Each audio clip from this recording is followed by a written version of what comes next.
Chapter 7, Forging a Nation. So this is after we have been granted independence. This is from 1783 to the year 1800. There we go. So what financial frontier and foreign problems are we going to see? So first thing we run into is Continental officers threaten the Confederation. The new nation's lack of revenue led to a conflict within the military as Continental officers encamped at Newburgh, New York, and they grew frustrated that they were still owed their pay for their service during the Revolutionary War. If you remember, the very end of Chapter 6, we talked about back pay for soldiers was going to be an issue for the next decade.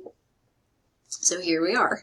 Some Confederation leaders, including Alexander Hamilton, supported the officers' attempts to secure their pay in the hopes that their frustrations would pressure the states to authorize the Continental Congress to levy a new federal tax on imported goods.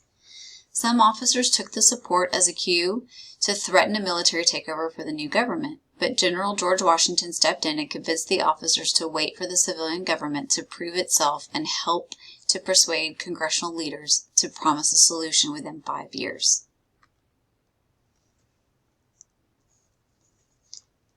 But what about the Indians' land in the Northwest Ordinance? After the war, more American settlers began moving west, claiming land held by different Indian nations. To assert its control of land in the Ohio River Valley, the United States attempted to sign treaties with the vanquished Indian nations. Some, like the Iroquois, rejected the treaties, but others were coerced or pressured into signing them. Continued white encroachment increasingly pushed Eastern Indians onto the traditional lands of their nations. This led to the creation of a pan-Indian movement to resist such encroachments. White encroachment was not always legally recognized by the U.S. government, as in the case of squatters who moved onto land over which they held no legal claim. General Washington expressed concerns about these squatters and what they revealed about the weaknesses of the new government after he was unable to remove the squatters from land granted to him after his service in the war. Simultaneously, the Confederation Congress was working to convince states to cede their western land claims to federal control, and in the mid-1780s it persuaded Virginia and Massachusetts to give up their territory north of the Ohio River. So in response to these land cessions, Thomas Jefferson devised the Northwest Ordinance of 1785 to initiate the process of surveying the land, with the ultimate goal being the creation of 9 small agrarian states in the region.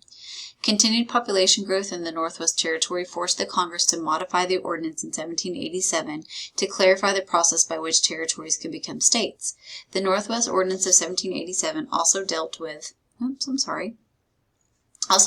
racial and political tensions in the territory, although in really vague terms. It encouraged fair treatment of Indians without clarifying means of enforcement or addressing Indian land claims, abolished slavery throughout the Northwest Territory while mandating the return of any fugitive slaves to their owners, and limited how many states could emerge from the territory, which would inhibit Western settlers' future influence on the nation as a whole. The 2 ordinances did not resolve the land conflicts between American settlers, Indian nations, and the Spanish south of the Ohio River. So those are in orange there, the original 13 states after they've given up their land claims. States without land claims, like Pennsylvania, Delaware, New Jersey. Territory ceded by Virginia. So look how much Virginia gave up. A lot. Territory ceded by Georgia. And then other claims are there kind of in the lighter green. So boundary of territory that was ceded by New York, and the boundary of the Northwest Territory as well. So you can see lots of crazy stuff going on. Lots of land grabs by some of these states. And then here is this is so cool because this is Jefferson. This is his handwriting and his drawing. So here we have the Great Lakes, right? And here you've got Pennsylvania, Virginia, North Carolina, South Carolina. This is what he wanted to do with that land now that we have all the way to the Mississippi River. What do we do with that? So here it is, him dividing it into these agrarian states. So the war's end, it brought enormous debt owed to individuals within the United States and to foreign nations. If you'll recall, the United States borrowed a lot of money from wealthy patriots to survive through the war, they also borrowed from France and Spain. And so that debt, it's being intensified by an economic depression and a downturn in international trade. Thanks, Great Britain. The federal government, states, and individuals all saw Western lands as a means to fix their economic problems, but the lack of a secure title to the territory and competing land claims made this a really difficult prospect. Economic problems threatened the new nation as different groups and states sought ways to repay debts, whether through increased taxes or through hard money laws. So no more paper money, you have to pay in gold or silver.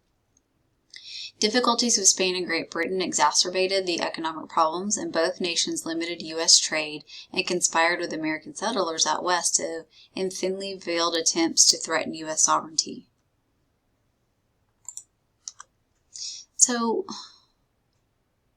kind of switching gears for a second, just remember, like, threatening of U.S. sovereignty, that's going to come back when we talk about the War of 1812.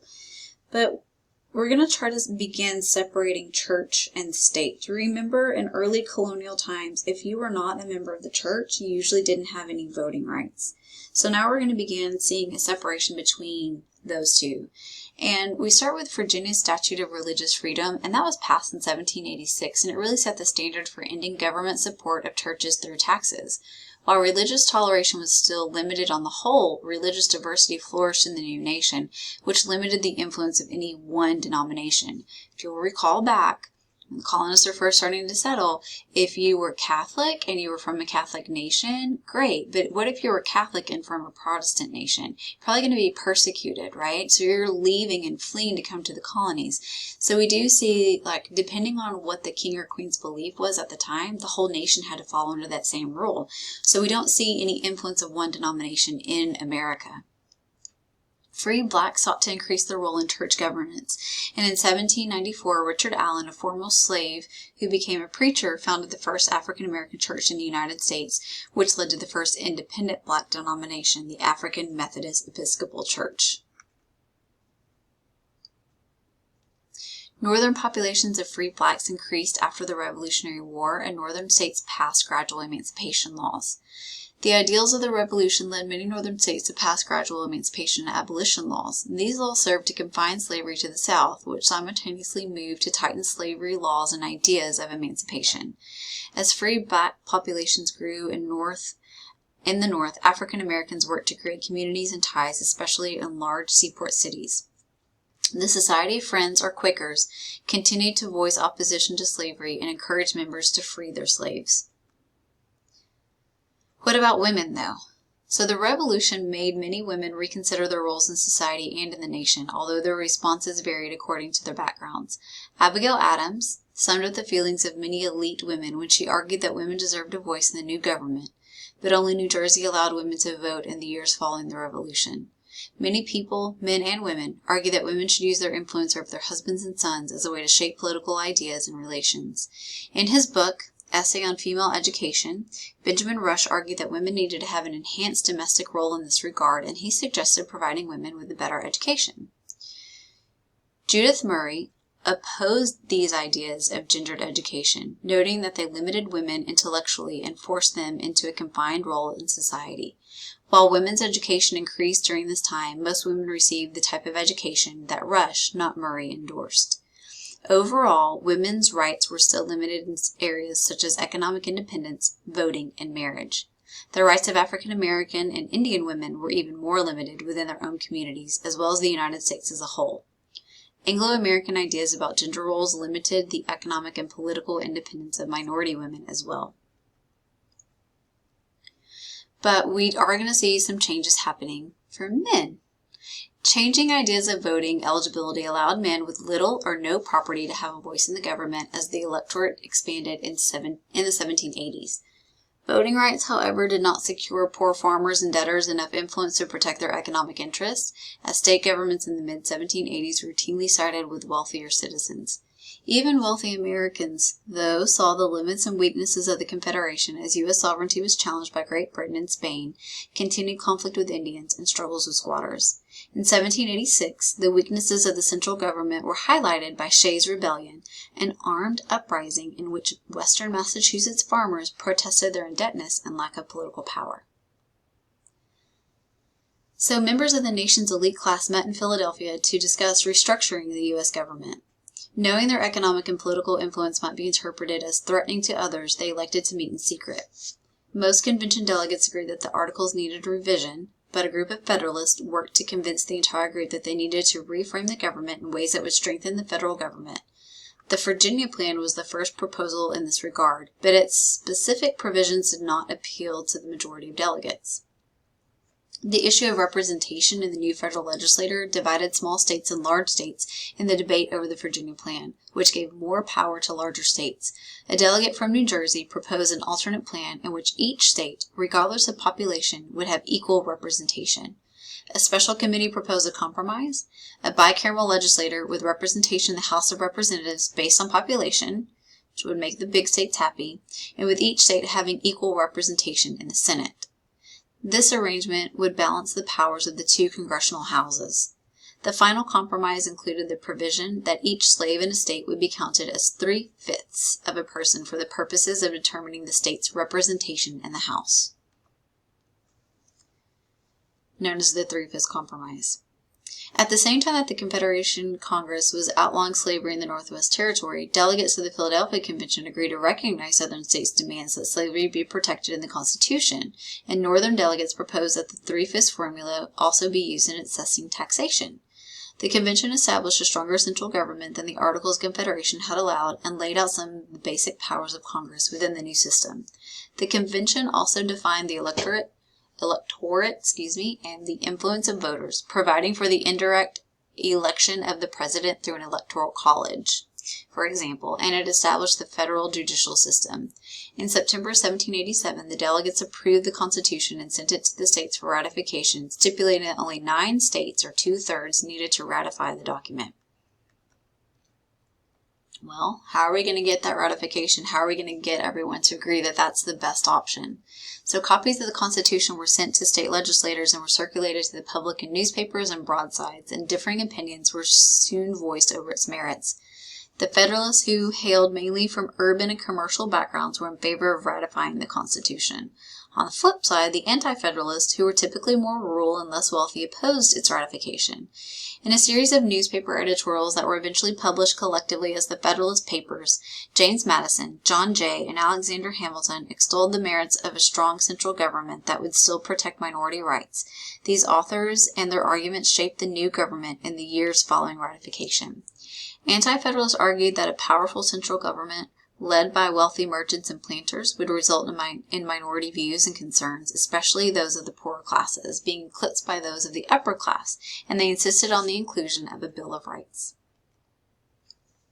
So in an effort to garner more support, Federalists accepted the idea of a Bill of Rights.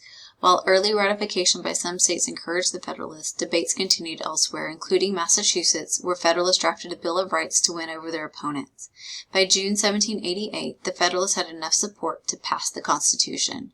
Although 9 states had ratified the document, 4 other states, including 2 of the more powerful states, New York and Virginia, were still deliberating. Narrow victories for the Federalists in New York and Virginia, and the fact that Rhode Island and North Carolina had not ratified, demonstrated that the new government needed to act quickly to gain the trust of all the states.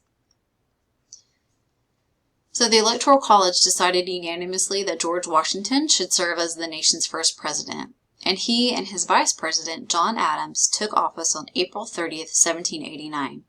To help order his administration and the new nation, Washington created 4 departments: the State Department, the War Department, the Treasury Department, and the Justice Department, and he appointed key participants in the Revolutionary War and the Constitutional Convention to head these departments. Through the Judiciary Act of 1789, Congress established the Supreme Court. Congress then submitted 12 amendments to the states for ratification. The states eventually ratified 10 amendments, guaranteeing the protection of individuals and states' rights, including freedom of speech, the press, and religion, and these amendments became the Bill of Rights.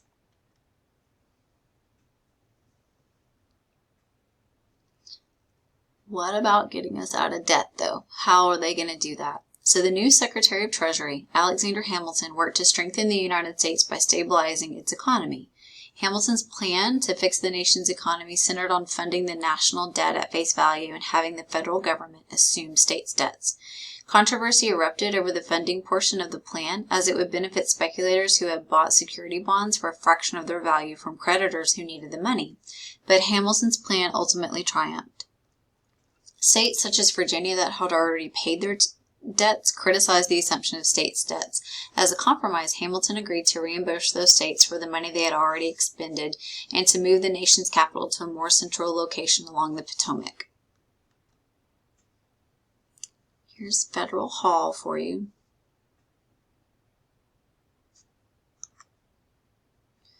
Okay, so to help carry out his funding and assumption plan, Hamilton also proposed creating a national bank backed by private investors and designed to hold federal income.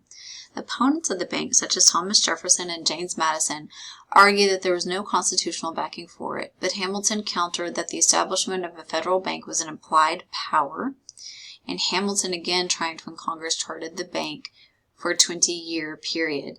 So here we come with implied powers versus actual powers. So this is where Thomas Jefferson and Hamilton they didn't really agree a lot with each other, but this is really where those two split. Thomas Jefferson believes in actual powers that are listed there in the Constitution, no gray, just black and white, while Hamilton believes in implied powers. It's not mentioned, but it still gives us the power to raise revenue, and how else are we going to do that if we don't tax? So that's his argument. Hamilton, he's also able to convince Congress to place excise taxes on the sale of whiskey and on the consumption of distilled spirits, wine, coffee, and tea, and Congress is going to pass tariffs on various imported goods in an effort to raise revenue while supporting the nation's industrial development. Hamilton's plan to stabilize the economy ended up working.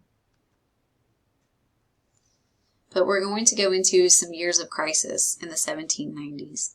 And Hamilton's two major opponents, Jefferson and Madison, gained support from Southern, agriculturally minded Federalists. Jefferson believed that the U.S. economic success lay in providing agricultural goods to other nations in exchange for finished products, thus dividing labor internationally. The French Revolution impacted Americans with its ideas of overthrowing aristocracy and instituting a republic. And Jefferson and Madison's supporters created Republican societies as a way to keep tabs on Federalist policies. The French Revolution's reign of terror and France's declaration of war against other nations, including Great Britain, it frightened Americans concerned about the potential impact on U.S. trade. Consequently, Congress passed the 1793 Neutrality Act to prevent the United States from becoming embroiled in any conflict between France and Great Britain. Initially, the Neutrality Act brought economic benefits to industries and agriculture in the United States as it allowed for continued trade with belligerent nations who needed American products. Edmond Genet, a French diplomat, threatened American neutrality when he garnered financial donations from Republican clubs and encouraged private Americans to volunteer to assist French privateers in harassing the British and Spanish ships, basically acting as pirates. As a result of these actions, the British Navy began interfering with American trade. In an effort to resolve trade issues with Britain, Washington sent John Jay to England to negotiate with the British. Though widely criticized in Congress, the Jay Treaty brought an end to the threatened conflict between the two nations. We also began trading with China, and this is just an image showing you can see the U.S. flag there in the harbor, and some Western ships mixed in with some Asian ships, some Eastern ships. But here's a pretty big crisis. Remember that tax that Hamilton puts on whiskey? Well, it's going to come back. Opponents of Hamilton's economic policies organized into the beginnings of the Democratic Republican Party. Their opposition was strengthened by farmers who protested the excise tax on whiskey. Western Pennsylvania farmers, they led that protest against the whiskey tax and threatened rebellion over it. The Whiskey Rebellion, it frightened national leaders who believed it might weaken the nation and make it susceptible to foreign intervention. And so to put down the rebellion, President Washington federalized militias from 4 states, and they easily suppressed the uprising really before it ever began in 1794. Washington's actions in the Whiskey Rebellion demonstrated the power of the Constitution, but they alienated many who thought the use of force against fellow Americans was too extreme in the wake of the rebellion. Jefferson and Madison formally created the Republican Party. But what about those conflicts on the frontier? So in order to better regulate Indian-white relations, Congress passed the Indian Trade and Intercourse Act in 1790. Unfortunately, it's largely ignored. In response to continued encroachment on their lands and unfair trading practices, different Indians and Indian nations united together in a pan-Indian movement. Members of this movement led successful attacks on U.S. troops in the early 1790s. To end the Indian rebellions, Washington sent more troops to the frontier, and their victories resulted in pan-Indian forces ceding large tracts of land in 1794. In November of 1794, the U.S. Senate ratified the Jay Treaty with Great Britain, and one of its clauses required that Great Britain remove its troops from U.S. soil by 1796. 2 years later, the Pinckney Treaty established the official boundary between the United States and Spanish territory, ending hostilities on the nation's southern frontier. So here's the American Indians in the Ohio River Valley, part of that Northwest Ordinance. You can see the different nations represented here, the different tribes.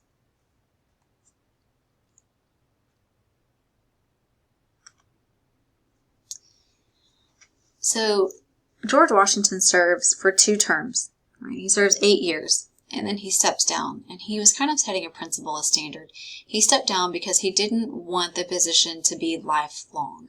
So he sets that precedent of only serving 2 terms. That is not in the Constitution yet. That's going to come later on and after Roosevelt dies in office. So, but you're not going to see, until you get to Roosevelt, you're not going to see any president staying in office for more than 2 terms. So after he serves his 2 terms, we're going to have a new president, John Adams, his vice president. And Federalists are going to nominate John Adams for the presidency in 1796, while the Democratic Republicans, they choose Thomas Jefferson to represent them. And each party also named a vice presidential candidate. The Electoral College had not been created with political parties in mind, and so the electors ultimately decided upon Adams as the next president and Jefferson as his vice president. Adams got the most votes from the Electoral College, and Jefferson got the second most, and so that's why you have 2 guys from 2 different political parties, 1 president and 1 vice president. In the Adams administration, it's really marked by divisions between him and Jefferson. And Adams generally lacked the political instincts to sustain a strong leadership position. Adams had to contend with continued conflict with France, and in 1798, he sent a delegation to France to negotiate for compensations due to French seizures of U.S. ships. The delegates were met by 3 French agents, codenamed X, Y, and Z, who demanded a bribe before they would even consider negotiation.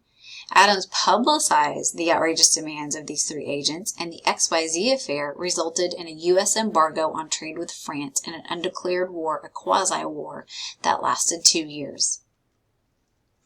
Adams and the Federalist majority in Congress moved to quiet dissent from domestic and foreign opponents, passing a series of security acts in 1798. The most controversial of these was the Sedition Act, which outlawed speech critical of the president or Congress. The Alien Act allowed the president to imprison or deport non-citizens, thus giving Adams a weapon to use against Irish and Scottish dissenters who were critical of the government's pro-British stance. The Sedition Act was used against Democratic Republican editors and legislators, some of who were fined and imprisoned. The anger over the Alien and the Sedition Acts rallied Democratic Republicans whose core supporters were clearly the targets of the legislation.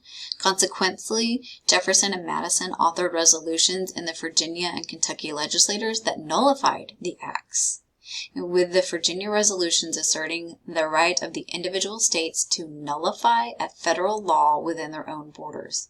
Think of like marijuana laws. Federally, against the law. Some states, legal. Right? Federalists suffered from the backlash against the Alien and Sedition Acts during the buildup of the 1800 election. The Federalists were divided going into the 1800 election. Adams negotiated a settlement that ended hostilities with France, to the dismay of those Federalists who wanted a clear-cut victory. Meanwhile, Democratic Republicans united behind Jefferson, attacked the Federalists for abusing their power. The Federalists nominated Adams, with Charles Pinckney as his running mate. Democratic Republicans nominated Jefferson again and named Aaron Burr his running mate. Jefferson and Burr tied for the most votes in the Electoral College. but Jefferson emerged as the victor after some political maneuvering. It was supposed to be, Burr knew that he was supposed to be the vice president. If he were a true gentleman, he would have stepped down and said, you know what, guys, I don't want to be president. I was chosen to be a vice president, so please vote for Jefferson instead. He's not like that. Burr is power hungry, and we're going to learn a little bit more about Burr as we go through. But Burr wants a runoff. And so although Hamilton does not like Thomas Jefferson very much, he throws his support behind Thomas Jefferson. He's like, look, it's the lesser of two evils. Burr is the devil himself. I'd rather take Jefferson over Burr any day. And because of his endorsement of Thomas Jefferson, you're going to see that beef building between Aaron Burr and Alexander Hamilton. And Jefferson said that the election of 1800 was a revolution that demonstrated the power of the U.S. electorate to peacefully transfer power from one party to another.